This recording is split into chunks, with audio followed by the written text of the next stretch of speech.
Tiempo profundo. Sigmund Freud observó que el amor propio de la humanidad tuvo que soportar de la ciencia dos grandes ultrajes. El primero, cuando se comprendió que nuestro planeta no es el centro del universo, sino una mota en la inconmensurabilidad del espacio. Y el segundo, cuando la investigación biológica nos quitó la noción de haber sido creados superiores, relegándonos a un puesto de descendientes del reino animal.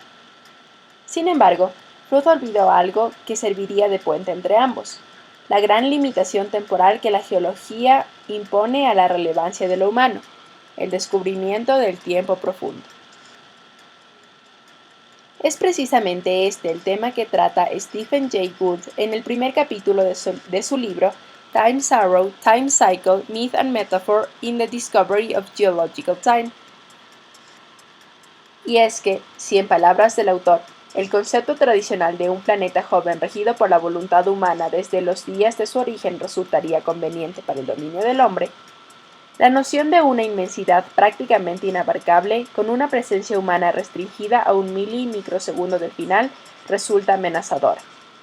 Sin embargo, lo que nos concierne no es lo amenazante que pudiera resultar el tiempo profundo, sino su complejidad y el hecho de que tan solo se puede asimilar mediante el uso de metáforas, como son la milla geológica, en la que la historia de la humanidad ocuparía unas pocas pulgadas al final, o el calendario cósmico, donde el Homo sapiens aparece en los últimos minutos del último día del año. Es por esta razón que Gould, así como Niles Eldredge, proponen una teoría que nos permite entender este concepto, la teoría del equilibrio puntuado. Veamos. La teoría tradicional o gradualista considera que los ordinarios procesos del desarrollo de las especies, considerados glacialmente lentos en relación al estándar de la duración de nuestra vida individual, se introducen en el tiempo geológico como largas secuencias con una imperceptible graduación. Por otro lado, la teoría del equilibrio puntuado explica que estos procesos se originan de una manera geológicamente repentina en sencillos estratos. En 1984, Rossi escribió: en los tiempos de Hooke, es decir, a mediados del siglo XVII, los hombres tenían un pasado de 6.000 años. En los tiempos de Kant, es decir, principios del siglo XIX, eran conscientes de un pasado de millones de años.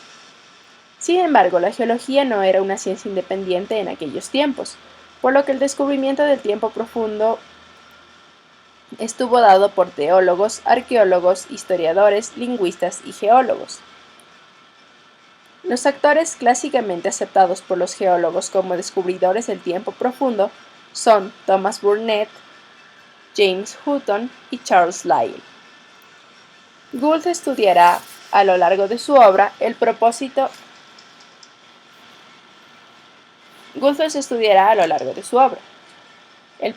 del libro de Gould es precisamente entender e interpretar los textos de estos tres autores. La teoría sagrada de la Tierra, escrita en 1680 por Burnett, la teoría de la Tierra, escrita un siglo después por Hutton, y los principios de geología, que escribió Lyell en 1830. Gould nos explica que para lograr el objetivo del libro debemos ver a estas obras en el contexto social y psicológico de la época en la que fueron escritas. Ahora, en nuestro mundo actual, específicamente en el mundo occidental, tendemos a ver el tiempo de manera lineal. Sin embargo, para entender el tiempo profundo, debemos recuperar la visión y metáfora de Hutton y Lyell, los padres de la geología, quienes tenían una visión atípica del ciclo del tiempo. Es por esto que el tema central del libro son la flecha del tiempo, o lo que sería el tiempo lineal, y el ciclo del tiempo. Estos antiguos y persistentes conceptos del tiempo influyeron y fueron fundamentales para la formulación del tiempo geológico. Gould defiende que la dicotomía existente entre la flecha del tiempo y el ciclo del tiempo es muy útil para entender el tiempo profundo. Es cierto que la complejidad de un problema no debería reducirse a una dicotomía, es decir, el conflicto entre dos interpretaciones opuestas, porque ésta podría resultar incorrecta o inducir a error. Sin embargo, las dicotomías, en ocasiones, pueden proporcionarnos cierta amplitud dentro de un adecuado espacio intelectual y resultar bastante útiles. Volviendo a la dicotomía, flecha del tiempo, ciclo del tiempo, Esta es importante por 4 razones concretas. Primero, esta dicotomía podría ser muy simple y limitada, pero era la que usaban Burnett, Hutton y Lyell, más allá de las dicotomías observación-especulación o uniformidad-catástrofe. Segundo, debemos reconocer que el ciclo del tiempo influyó sobre los pensadores mencionados y que por ende debemos reintroducir esta noción.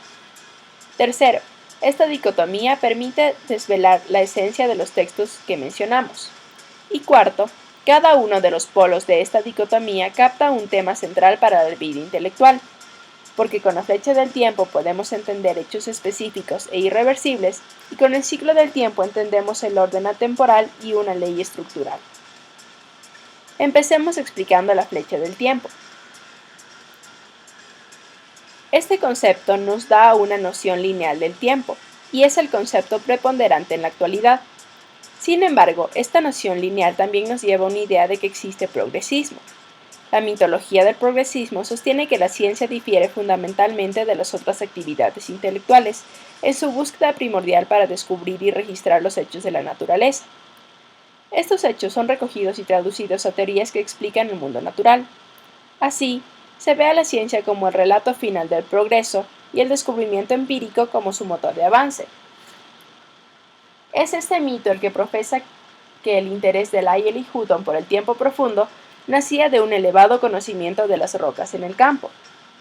Y es este mito el que trata el tiempo profundo de manera progresista, como una victoria de la observación superior. Según Gould, los profesionales de la ciencia deben combatir estos mitos y no olvidar que la ciencia no es solo observación y aplicación lógica, sino que también implica las realidades de la creatividad humana y del contexto social.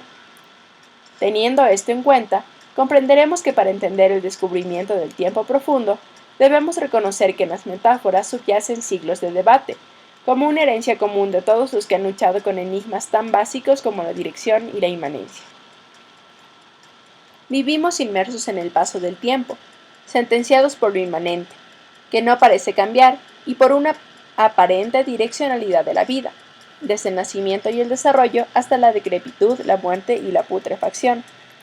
Cada cultura ha intentado interpretar esto de maneras muy diversas, y la tradición judeocristiana, que es el contexto social de nuestros actores, Lyell, Hutton y Burnett, ha intentado aproximarse al tiempo haciendo verdaderos equilibrios entre los dos polos de la dicotomía que hemos venido mencionando.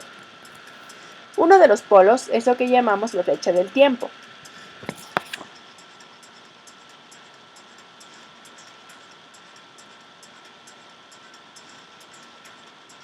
En la flecha del tiempo, la historia es una irreversible secuencia de sucesos irrepetibles. Cada momento ocupa una posición específica en una serie temporal y todos los momentos considerados en la secuencia adecuada determinan una sucesión de eventos que se mueven en una dirección. En el otro polo tenemos al ciclo del tiempo, el cual no considera los sucesos como episodios específicos con un impacto causal sobre la historia contingente. Aquí los estados fundamentales son inmanentes al tiempo, siempre presentes y nunca cambiantes. Los aparentes movimientos son solo partes de un ciclo que se repite, y las diferencias del pasado serán las realidades del futuro. El tiempo no tiene dirección. Si bien la flecha es nuestra concepción habitual, antiguamente se creía que el tiempo era de carácter cíclico, y si bien sin el primero hubiese sido difícil conseguir la idea de progreso o hablar de evolución cósmica o biológica, sin el segundo es difícil concebir el tiempo profundo. Es solo mediante el contraste entre ambas nociones que llegamos a entender algo tan profundo como el tiempo geológico. Gracias. Esta fue la presentación número 3 del curso de Cosmos de Ana Sevilla. Mi nombre es Daniela Aguirre y espero que haya sido de su agrado.